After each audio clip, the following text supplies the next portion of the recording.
Rohingya issue নিয়ে যখন আমরা কথা বলতে চাই, তখন দেখবেন যে বিগত সরকারের আমলে প্রায় ১০-১২ লাখ রোহিঙ্গা মায়ানমার থেকে বাংলাদেশে প্রবেশ করেছে এবং বাংলাদেশ সরকার একরকম সুযোগ করে দিয়েছে তাদেরকে বাংলাদেশে ঢোকার জন্য। আচ্ছা, বাংলাদেশ কেন তাদেরকে ঢুকতে দিল?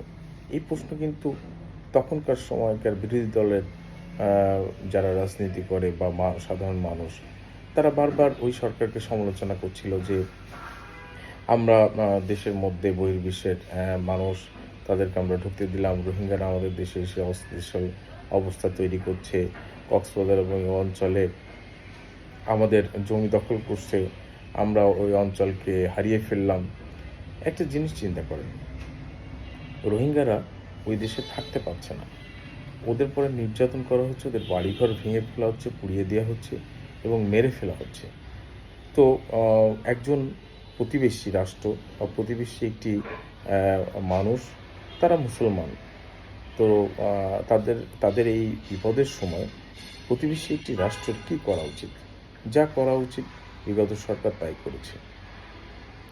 এবং বর্তমান সরকারের সময়ও প্রায় ১.৫ লাখ এবং প্রতিদিন নাকি রোহিঙ্গারা বাংলাদেশে প্রবেশ করছে। তো সেক্ষেত্রে এই সরকারও বা কী করার ক্ষমতা আছে, বা এই সরকার কি বলতে পারে যে আমরা রোহিঙ্গাকে আশ্রয় দিব না? এটা তো একটা অমানবিক ব্যাপার। কেন অমানবিক? আচ্ছা, ধরে নেন আপনারা ওদেরকে আশ্রয় দিবেন না। ১৯৭১ সালে যখন ভারত এই পাকিস্তান এবং বাংলাদেশের সাথে, পূর্ব পাকিস্তান এবং পশ্চিম পাকিস্তানে যখন যুদ্ধ হলো, তখন বাংলাদেশের মানুষ অনিরাপদ হয়ে গেল। তাদের বাড়িঘর ভাঙা শুরু হলো, তাদেরকে ধরে দিয়ে আর্মিরা, তখনকার পাকিস্তানি আর্মিরা ধরে নিয়ে যাচ্ছিল, তাদেরকে মেরে ফেলছিল। তো সেই কারণে ইন্ডিয়ার বর্ডার খুলে দিল। আমাদের প্রতিবেশী রাষ্ট্র আমাদেরকে সাহায্য করলো। তাহলে ইন্ডিয়ানরা যদি বলতো যে না, তোমরা যা পারো তাই করো, আমাদের কোনো ব্যাপার না, আমরা তোমাদেরকে ঢুকতে দেবো না, সেটা কি শোভনীয় ছিল? সেটা কি মানবিক ছিল? ছিল না। তাহলে তখন যখন আমরা কোটি কোটি মানুষ ইন্ডিয়াতে আশ্রয় নিয়েছি, আমরা ওখানে আমরা থেকেছি, ওই সরকার আমাদেরকে খাইয়েছে, পড়াইছে, আমাদেরকে বিভিন্নভাবে ট্রেনিং করাইছে, সাহায্য করছে আমাদের দেশ স্বাধীন হওয়ার জন্য, তাহলে নিশ্চয়ই ওই দেশের প্রতি আমাদের কৃতজ্ঞতা প্রকাশ করা উচিত সেই সময়ের জন্য। এবং এখন যদি রোহিঙ্গারা যেভাবে বাংলাদেশে প্রবেশ করছে এবং তাদেরকে তো আমাদের আশ্রয় না দিয়ে কোনো সুযোগ নেই। একটা মানুষকে তো আপনি বিপদে ফেলে দিতে পারেন না। আপনি নিশ্চিত জানছেন, নিশ্চিত দেখছেন যে ওই মানুষগুলো চরম মৃত্যুর মুখোমুখি। হ্যাঁ, আপনারা বলতে পারেন যে এখানে আমাদের তো খাওয়ার অবস্থা খারাপ, আমাদের দেশের অর্থনৈতিক অবস্থা খারাপ, এখানে যদি আরও ১৪-১৫ লাখ বহির্বিশ্বের মানুষ এখানে আসে, তো এখানে আমাদের অভ্যন্তরীণ বিশৃঙ্খলা হতে পারে। আবার ওদের আরেকটা জিনিস হচ্ছে, ওদের জনসংখ্যা অনেক বেশি, বিকজ অফ ওরা এই জন্ম নিয়ন্ত্রণ যে পদ্ধতি, সেই পদ্ধতিটা ওরা বোঝে না। কারণ আমি যতটুকু খবর নিয়েছি বা আমি যতটুকু জানি যে ওরা একটু অবহেলিত এবং লেখাপড়া জানে না। ওদেরকে ওইভাবে সরকার, মায়ানমার সরকার ওদেরকে ওইভাবে সুযোগ সুবিধা দেয় না। তো সেই কারণে ওরা অনেকটাই অবহেলিত, ওরা অনেক কিছুই সম্পর্কে ওদের কোনো ধারণাই নেই, ওরা খানিকটা নিরীহ। আবার দেখেন, এই রোহিঙ্গাদের ভিতরে ওরা কিন্তু অনেকেই এর ভিতরে খুব হিংস্র টাইপের, এবং এখানে দেখেন মাদকের একটা বড় চোরাচালান এই রোহিঙ্গাদের মাধ্যমে হয়। তো সেক্ষেত্রে আমাদের দেশের একটা নিরাপত্তা আমাদের হুমকির মধ্যে আছে। আবার আমরা ওদেরকে আসতে দিতে বাধাও দিতে পারছি না। আবার ওদেরকে যে আমরা ফেলে দিচ্ছি, ফেলে দিব, সেটাও সম্ভব না। কারণ তো আন্তর্জাতিক আইন আছে, আন্তর্জাতিক মিশন আছে, আন্তর্জাতিক সংস্থাগুলো ওদেরকে সাহায্য করছে আমাদের দেশে এসে। আমাদের সরকার যেভাবে আমাদেরকে ওদেরকে সাহায্য করছে, সেভাবে আন্তর্জাতিক বিভিন্ন সংস্থা, বিভিন্ন এনজিও কিন্তু ওনাদেরকে সাহায্য করছে। তো সেক্ষেত্রে আসলে আমাদের কিছু করার ছিল না। তো সেক্ষেত্রে আমরা সবসময় আর কি বিরোধিতার চেষ্টা করি। গত সময়ও, এই বিগত সরকারের সময়ও আমরা ওই সরকারের সমালোচনা করেছি।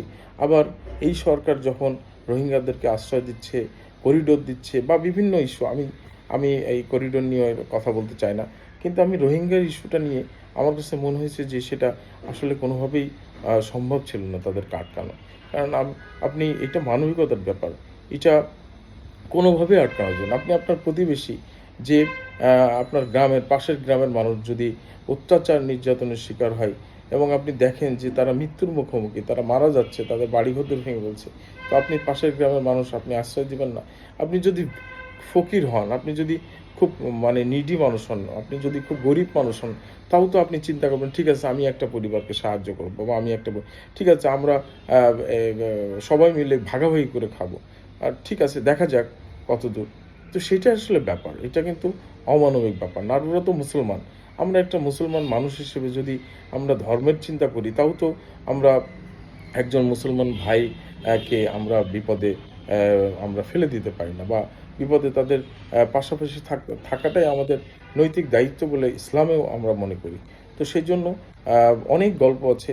ওদের ভিতরে অনেক রোহিঙ্গার কারণে ওখানে অনেক কিছু সন্ত্রাসী গোষ্ঠী আছে। আবার দেখেন আরাকান আর্মি। এই আরাকান আর্মি আমরা যখন বান্দরবন কিন্তু অনেকটাই আমাদের নিয়ন্ত্রণের বাইরে। এখানে বাংলাদেশের সেনাবাহিনীর সাথে আরাকান আর্মিদের একটা মিউচুয়াল আন্ডারস্ট্যান্ডিং আছে।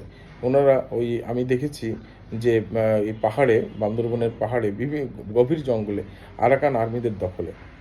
এটা কিছুই করার থাকে না। আমি আ আম আমরা যখন একটা বড় টিম, আমাদের বন্ধুদের একটা টিম আমরা যখন রিমাক্রিতে আমরা যখন হেঁটে, হেঁটে যাচ্ছিলাম, তখন আমাদের সাথে আরাকান আর্মিদের লোকজনও ছিল।